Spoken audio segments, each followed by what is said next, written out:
Hi, my name is Tara Shamus, your host of Bit and Chips Live. I am the Marketing Manager Americas for Dormer Pramet.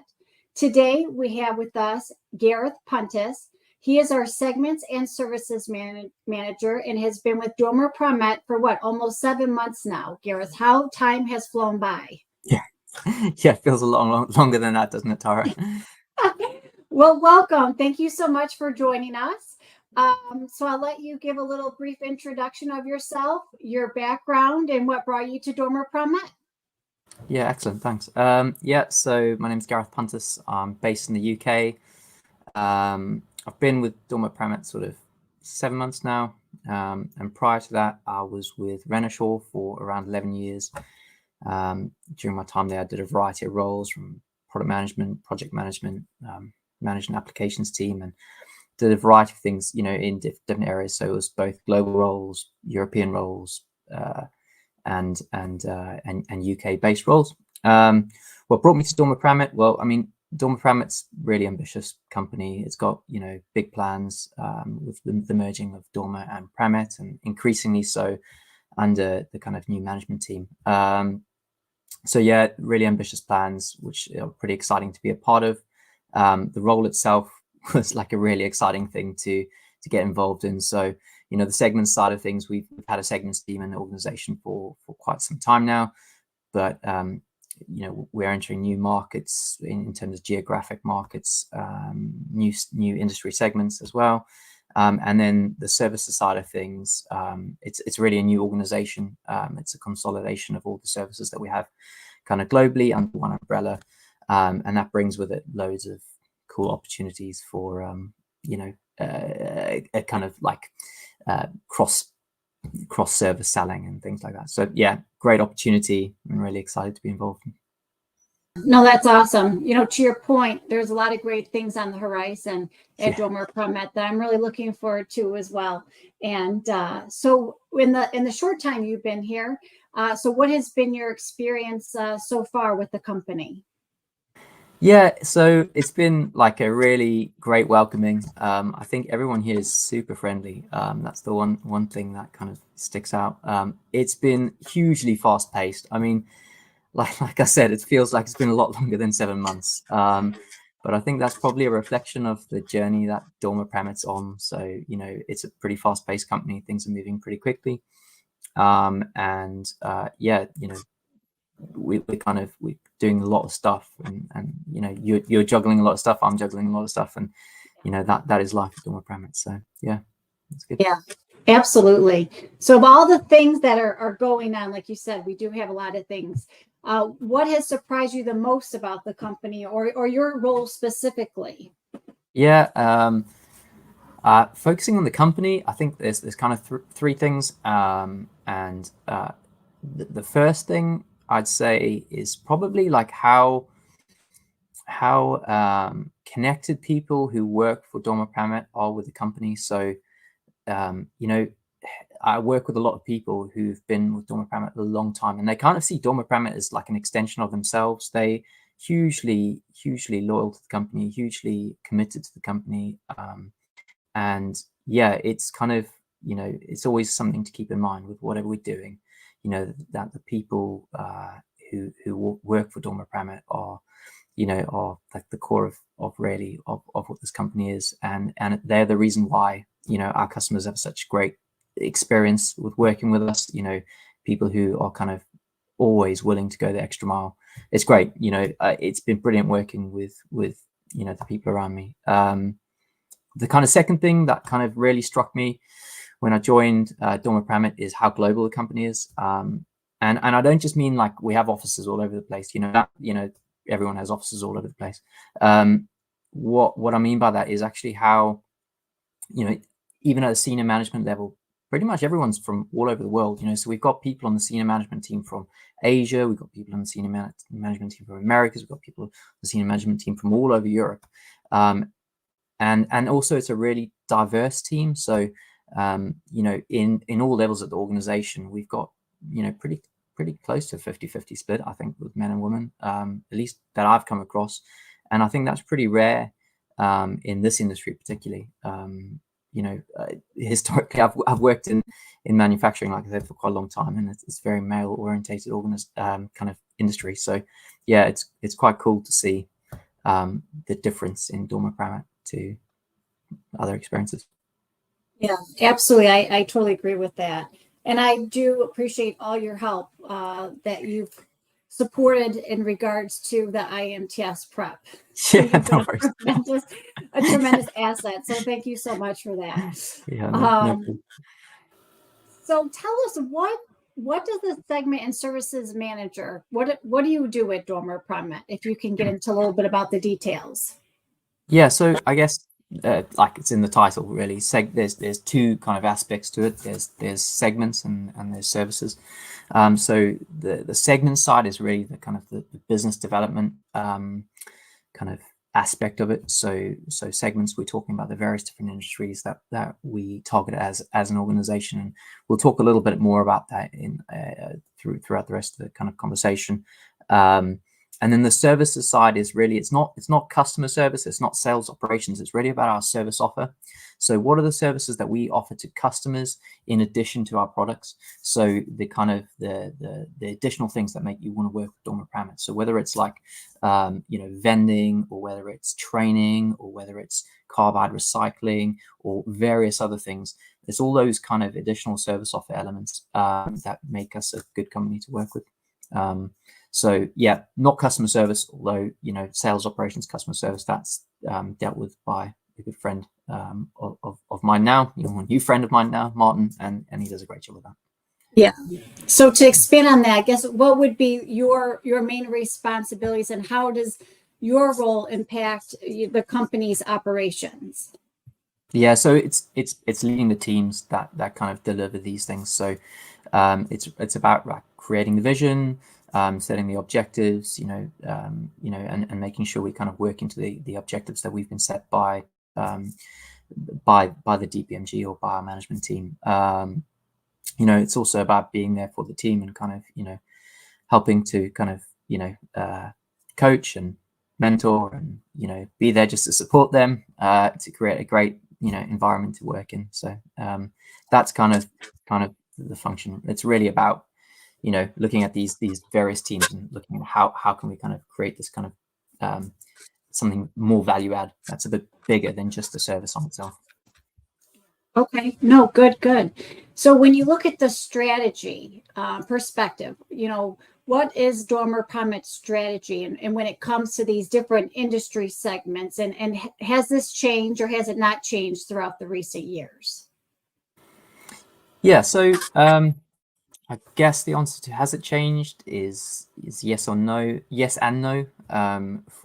If we're specifically talking about segments, so like I said, we've had a segments team for a number of years, but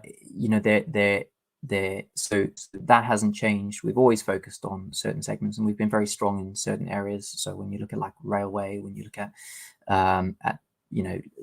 machining large parts for power generation, for oil and gas and things like that, we're very strong in those areas. But there's also we're also potentially looking at targeting new segments as well, so the likes of aerospace and automotive. But how we deliver that, that's unchanged completely. So distribution and supporting our distributors is key to our success.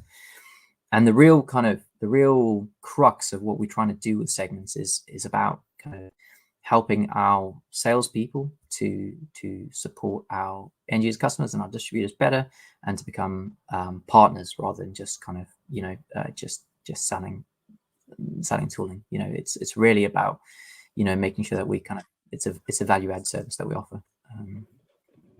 No, very nice, very nice. So if we were to pivot from the industry segment focus to more the service management focus, which you also support, what does the service management involve at Dormer Pramet? How does that differ? Yeah, so this is like really exciting what's going on with services, because like I kind of implied earlier, services previously has not been under kind of one kind of umbrella organization. So it's been scattered around in different parts of the Dormer Pramet organization. So what it really involves is about kind of ensuring that we offer these services in a kind of linked and combined way. We can kind of look at it from end to end services. So and then there's some like really exciting elements that when you look at the digital offer and Industry 4 and how we can tie that in. So we've got new services coming along. We've got kind of carbide recycling.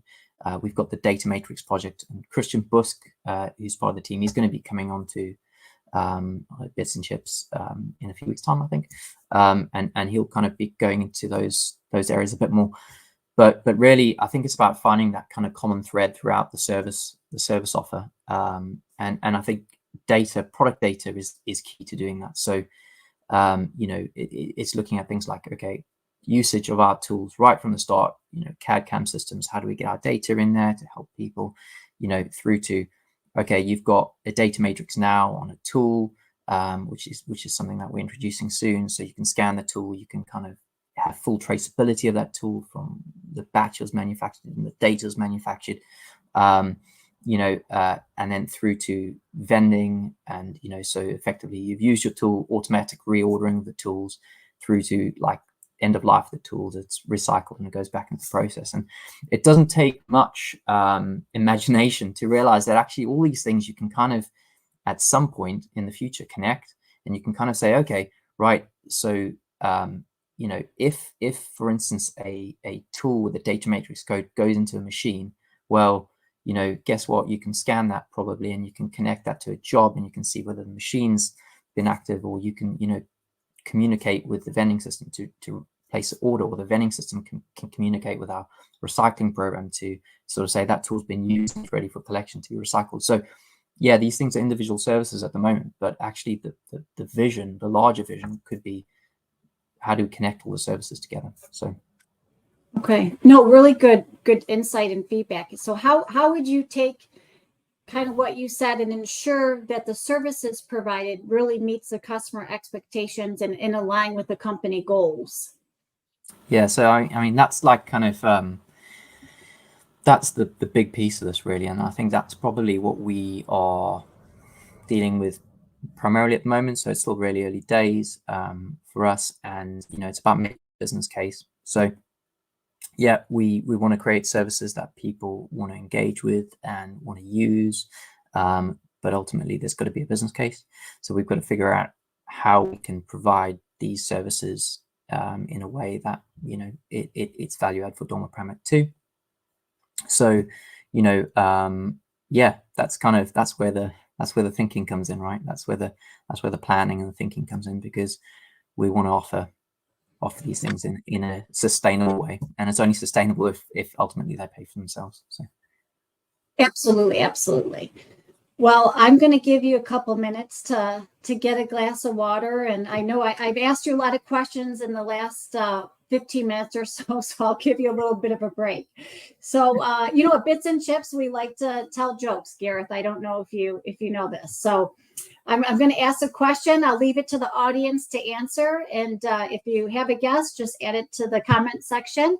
So what's a machinist's favorite type of movie? And you're more than welcome to guess too, Gareth, if you're good at jokes. That was a tough one.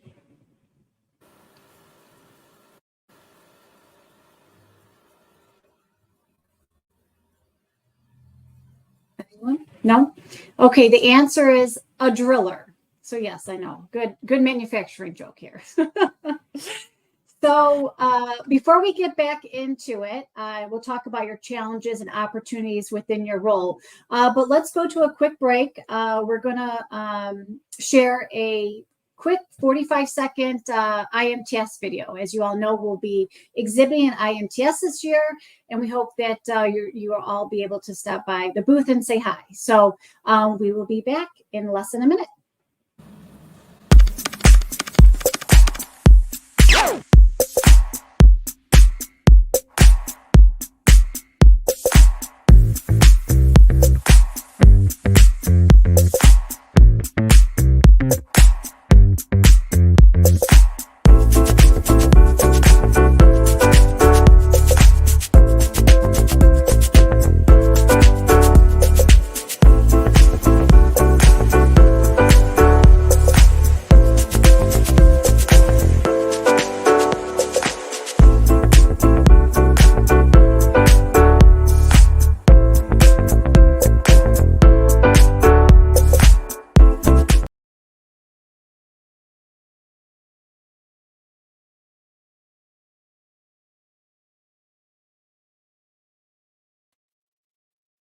Okay, we're back with Gareth Puntis. So hopefully you were able to get a quick drink of water during that video. So I'm English. I was having a cup of tea out in the rain. That's what I was doing. Are you feeling good? Are you feeling good? No, that's good. And again, we appreciate all your feedback and insights. Absolutely. So, Gareth, with every role, it always comes with challenges and opportunities, right? Regardless what you're doing.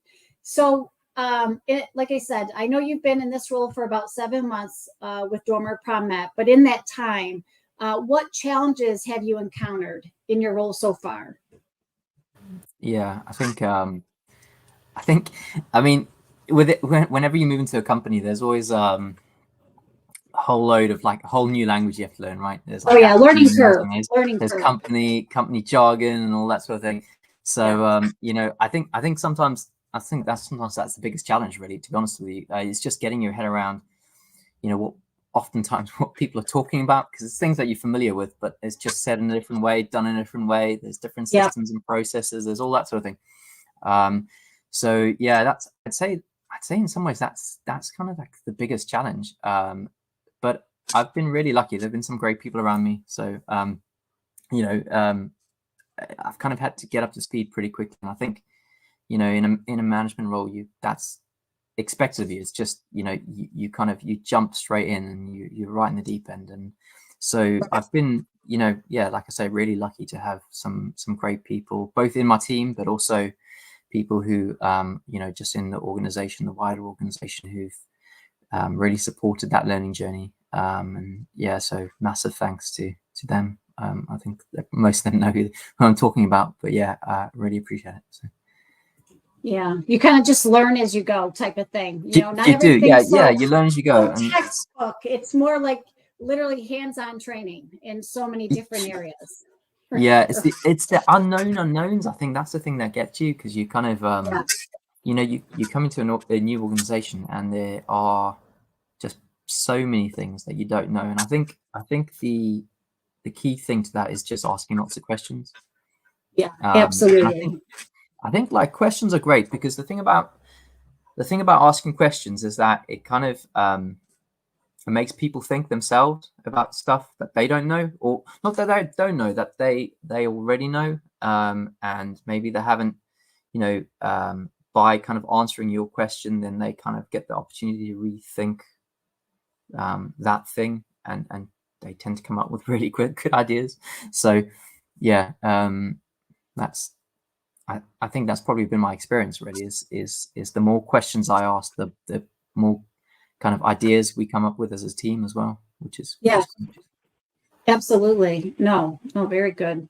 I totally can relate to that. You know, and roles that I've had throughout the past years, just not, you know, moving into manufacturing, how many years ago? Over 10 years ago, I didn't know a lot about, you know, the industry. And like you said, I learned by just asking questions. I wasn't shy about asking for help, and that helped tremendously. You know, you know your strengths, and you know your areas of improvement. So, and there's nothing wrong with that. So more questions, the better, I think, so many, because it's all for the good.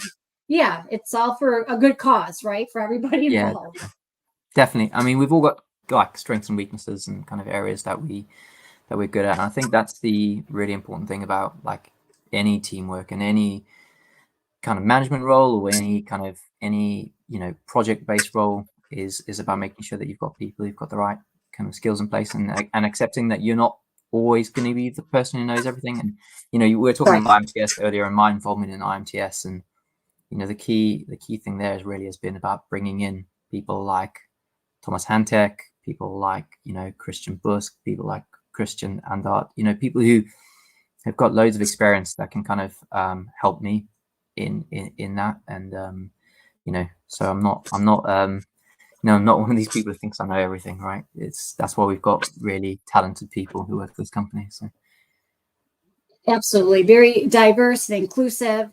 And to your point, we wouldn't want to be in a meeting with, you know, a bunch of Taras or just a bunch of Gareths. I mean, we need to have that, you know, outside perspective, to challenge us to come up with, different ideas. And like you said, we have a tremendous team, and everybody is very graceful and very, opinion. But yeah, it's a great team, no doubt about it. For sure. Yeah, for sure. So, when you think about opportunities for innovation, where do you see opportunities for innovation in your role? Yeah, I think I've kind of touched on this a bit. Like there's a couple of areas. I think really when it comes to our service offer, the key area for innovation is around this digital kind of side of things. It's really about creating that red thread throughout people's experience with the organization, something that kind of binds all the services together and binds the way that we talk to our customers together.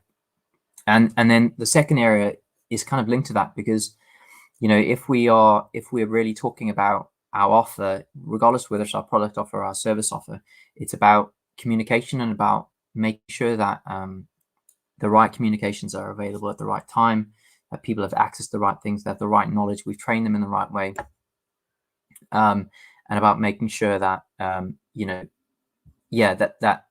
they can easily kind of access those things, easily speak to the right people. So it's not so much we've got loads of kind of innovative products. That's not my area.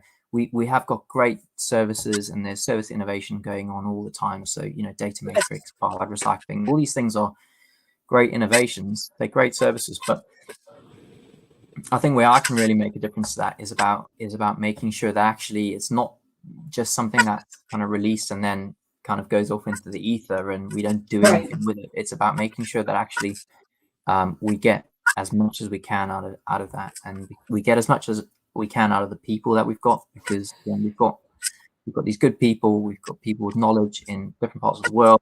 How do we connect those people? How do we make sure that they are kind of sharing information appropriately? And so when we talk about segments, that's kind of really where the strategy is going. It's about making sure that in the past, historically, the segments team was really about having specialist individuals. So we had people who are very specialist in mold, very specialist in design mold, very specialist in these different areas. And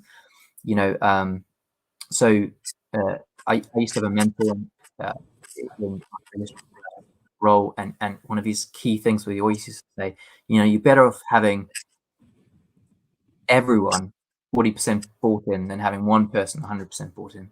Right. And Yeah. it's the same for segments, right? So if you have presentation of segments, we can, that person can only deal with high value opportunities. They can only deal with a handful of things, enough things that will make one person. You have a whole organization who's kind of knowledgeable about, our different approaches to segments, the different kind of parts, different tools, and they have access to the information. Yes, they might not be the specialist, but the reach is so much greater. And then those people, if they have contact with the kind of people who are a little bit more specialist, we can just do a lot more. So that's kind of where, at least where I feel like with segments, we can make a real difference is about, ensuring that everyone has a bit of knowledge and a bit of skill in those different areas, or in the different industries, and about the different solutions for the different industries. And it's really obvious where they have to go if they need support. So yeah, that's kind of I think those are the areas really. Product data is key as well. Yeah, for the services. Yeah. So, making sure we have good product data, and I know there are people in the organization who are working really hard on that. So they are. Yeah, absolutely agree. Absolutely. So when we talk about future plans and goals, do you have any short or long-term goals in your role at Dormer Pramet? Yeah.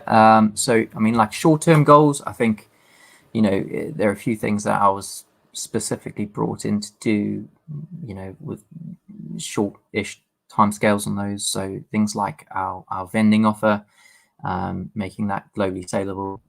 So like the history of Dormer Pramet, we're very strong with inserts in Eastern Europe, and that sort of region. We're very strong with the RAM tools in Western Europe and Americas.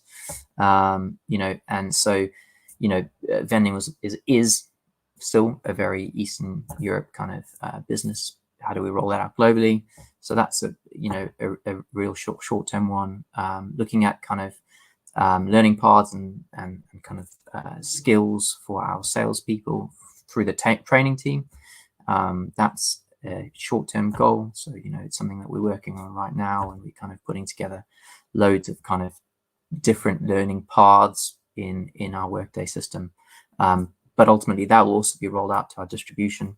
So, we're looking at ways that we can kind of have our distributors interact with the learning materials we create internally through external logins for Workday and things like that. Those are some of the kind of the short-term things. Carbide recycling. So one of the cool things is at IMTS, we're going to have carbide recycling and data matrix on the stand. So, carbide recycling, we're going to be doing a pilot in the US from September. So we'll be piloting, getting some customers on board, getting them to sort of send back their carbide. We'll be, paying them out, and there'll be a global rollout of that in 2025. And then the data matrix is another short-term thing. I mean, there's loads of short-term things, right? And there's also, and then, but yeah, data matrix. So we're kind of getting the data matrix codes on some of our key products. And Christian will be on the stand at IMTS, and he'll be giving some demonstrations of how data matrix works. So, yeah. A lot of exciting things, short-term and on the horizon, definitely. Yeah. Even more reason to stop by our booth, right? And yeah, definitely. Yeah. I mean, those are things in my area of control, but I think they're really exciting, and they'll be on the booth. So absolutely. So Gareth, if it's okay with you, can we open it up to the audience to ask some questions if they have any? Yeah, for sure. Yeah. We can give it, 30 seconds or so to see if any questions pop up. If not, then we'll go into our wrap up.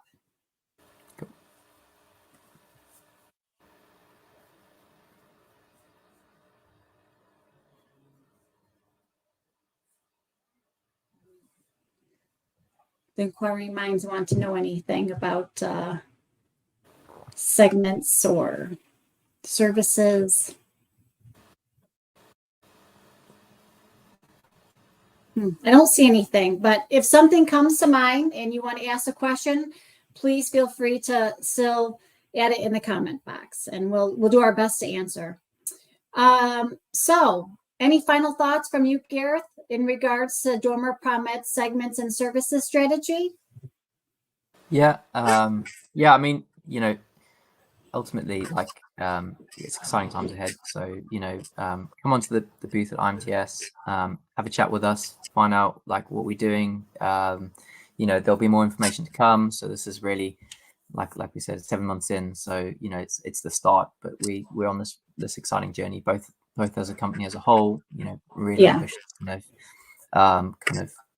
plans for the future, but also, as far as segments and services go, we've got some pretty ambitious stuff. So, this is really the beginning. Data matrix, carbide recycling, it's really the start of something much, much bigger. And so, engage with those things, and then keep in mind, like, actually, what we're trying to do is kind of, these are kind of foundational stones for this much wider picture where we connect, data right from the start of a process right through to the end. And yeah, come along with us on that journey. It's cool. So. Agreed. Yes. Well, thank you, Gareth, for your time and insights. And I know we've mentioned a few times now, even more recent, but don't forget to stop by our booth at IMTS to see for yourselves all the great things that Gareth talked about. And we hope to see you soon. So thanks again for joining Bits and Chip Live, and we look forward to seeing you next time. Bye for now. Cheers. Cheers. Yes, cheers.